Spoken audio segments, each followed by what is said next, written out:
Battery బండి పోయినట్టు పోతుంటదండి ఎక్కితే. అంటే లారీ సంపటి. కానీ మా సమాధి కాడకి వెళ్ళాను. ఆయన కదా మాకు దేవుని వాక్యం తెచ్చిందని ఏడ్చుకుంటే ఇద్దరే లేదండి. ఏమయ్యా మా దేశం బాగుండదా, పాపం చేసింటారు, క్షమించు మారు మనసు కావాలా. ఇప్పుడు మీకు ఎన్ని సంవత్సరాలు? నా 101 అండి. 101 సంవత్సరం. ఇక ఓపుకున్నంత వరకు ప్రకటిస్తూనే ఉంటారా? పానం ఉన్నంతసేపు ఆయన పని.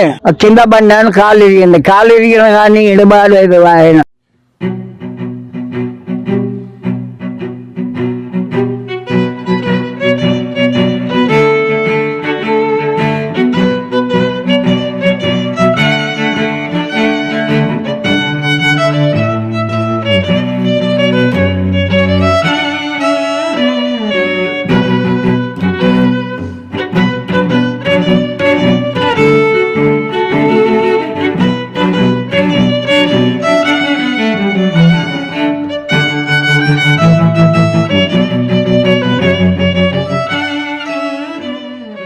Praise the Lord. దేవుని నామానికి మహిమ ఘనత ప్రభావం కలుగును గాక.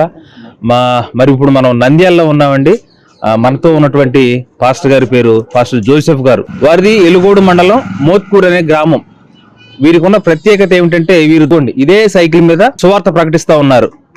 మరి వారు ఎలా రక్షణ పొందారు, వారు ఎలాగా మరి సువార్త ప్రకటిస్తూ ఉన్నారు, వారికి ఎదురైన అనుభవాలు, మరి వారు ఇలా సువార్త ప్రయాణం చేస్తూ ఉన్నప్పుడు మరి దేవుడు చేసిన అద్భుతాలని, ఆశ్చర్యకార్యాలను మనం వారిని అడిగి తెలుసుకుందాం.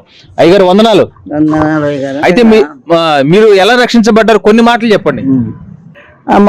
మా అమ్మ పుట్టింటి పాడమంచాలు అయితే మా మామగారు ఒక ఆయన చంపారు. మా తాతలు మా మామలు ఉరిశించబడుతుంది. ఏసైకి చెప్పాను, నాయన నా మామలు తెలియక చేశారు అన్నప్పుడు 7 గంటలకు చెప్పాను.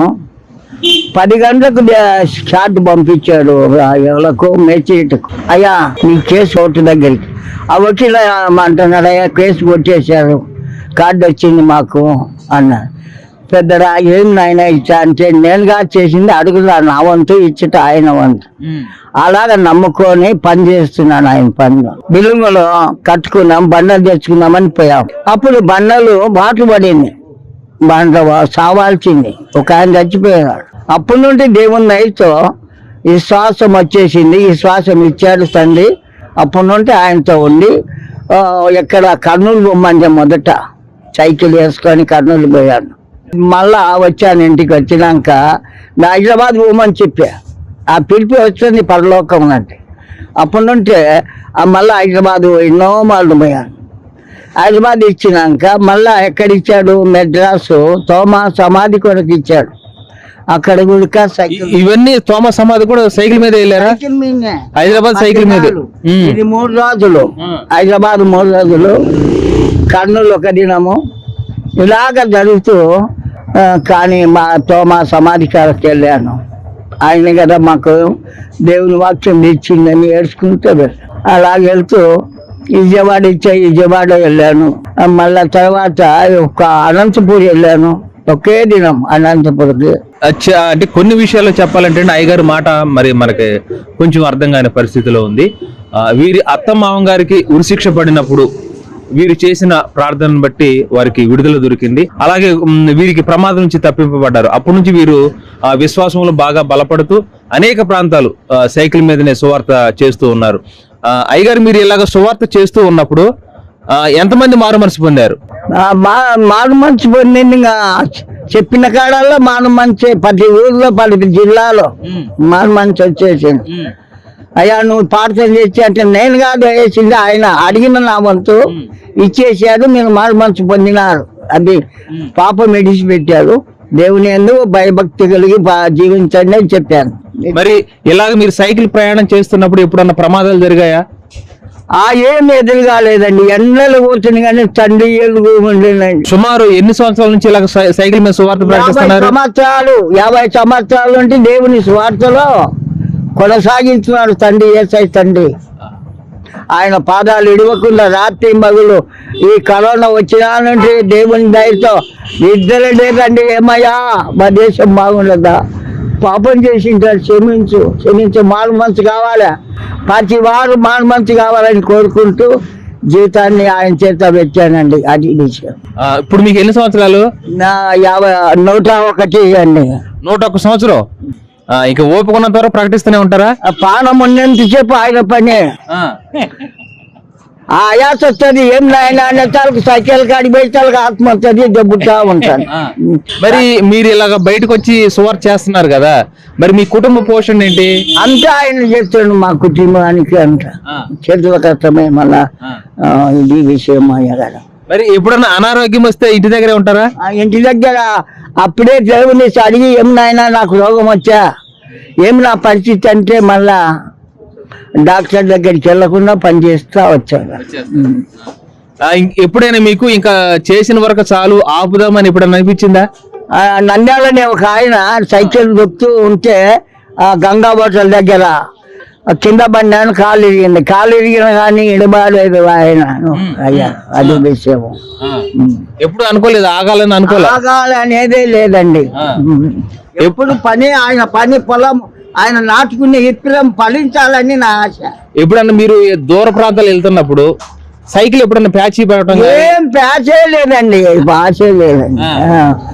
50 ఏళ్ళ నుంచి ఏది అది పంచర్ అయిందే లేదండి అయ్యగారు. ఇప్పటి వరకు ఎన్ని గ్రామాలు తిరిగారు? కర్నూలు, హైదరాబాదు, మళ్ళా తెనాలి, స్వార్థపురం, విజయవాడ అనంటే మెడ్రాసు, అనంటే అనంతపూర్, కర్ణాటక, రాయలసీమ అంటే కర్ణాటక, కొల్లి, ఇవన్నీ తిరిగానండి. ఇవన్నీ సైకిల్ మీద తిరిగారు? బ్యాటరీ బండి పోయినట్టు పోతుంటదండి ఎక్కితే. దేవుని స్తోత్రం. మరి ఎంకలు కదిలేదే కాదండి, నొప్పులు ఉన్నాయి, పనుకుందాం అనేది లేదు. ఎంత బొద్దులమో అది వెలుగు ఖచ్చితంగా ఉంది.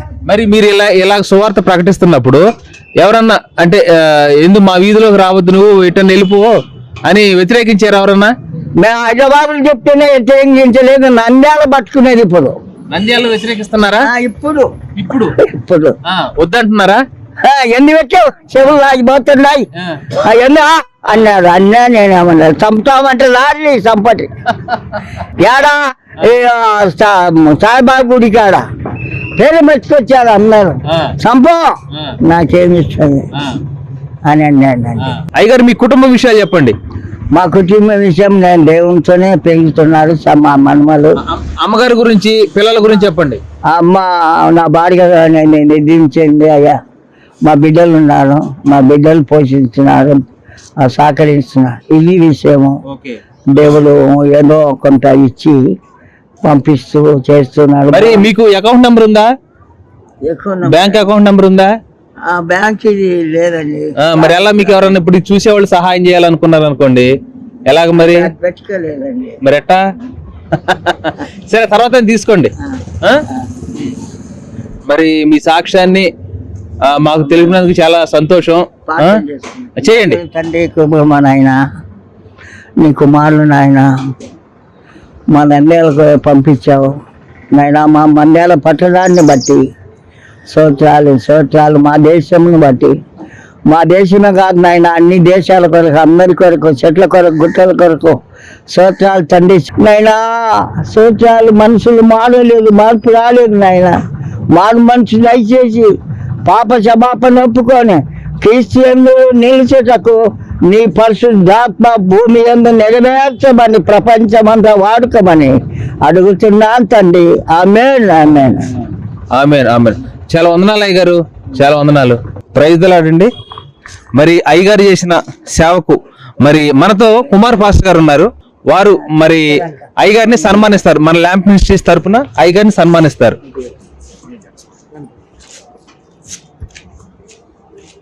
సర్వశక్తి మంత్రిగా, సర్వాధికారి, పిల్లలను, నీ కుమారులను, పిల్లలను, పిల్లలు లేని తల్లులను అందరినీ కాచి కాపాడమని సారోలో చేస్తున్న పని సమృద్ధిగా వారికి మీద కుదిరించి కావాల్సినదంతా పాస్ ఉన్నాడు అందరినీ దీవించి మైపరచమని, నీ కార్యం ధరించమని యేసయ్య పేరిట అడుగుతున్నాను తండ్రి. ఆమేన్, ఆమేన్. సేవ చేయ శక్తి నిమ్ము, నిన్ను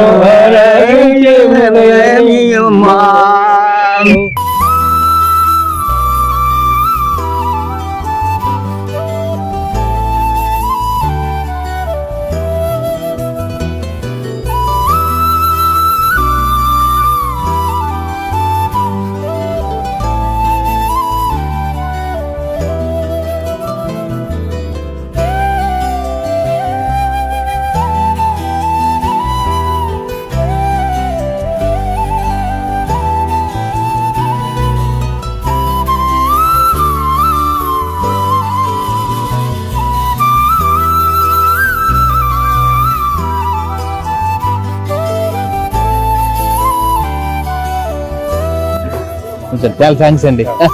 మీ పేరండి? డేవిడ్ గారు. ఇక్కడేనండి నంద్యాల? నంద్యాల పక్కన పులిమెద్ది ఇక్కడ అయ్యగారు మీకు ఎప్పటి నుంచి తెలుసండి? 15 సంవత్సరాలు చేసి ఆయన గురించి మీరు ఏం చెప్పగలరు? ఆయన గురించి ఇంకా ఆయన నాకంటే సీనియర్ మోస్ట్.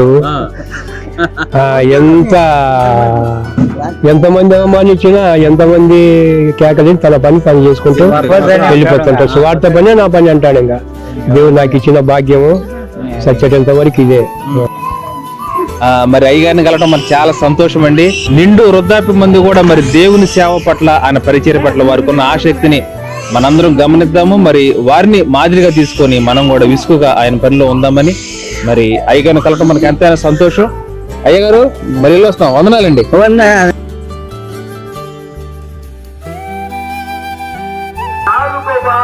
వాక్యంలో ఒక మాట, దేశములో లేక సంఘములో లేక కుటుంబములో లేక వ్యక్తిగత జీవితములో వర్షము కురవకపోయినందున నేల చీలిపోయి ఉన్నది కనుక సేద్యము చేయువారు సిగ్గుపడి తలలు కప్పుకొంటున్నారు. చివరికి రాయబడిన మాట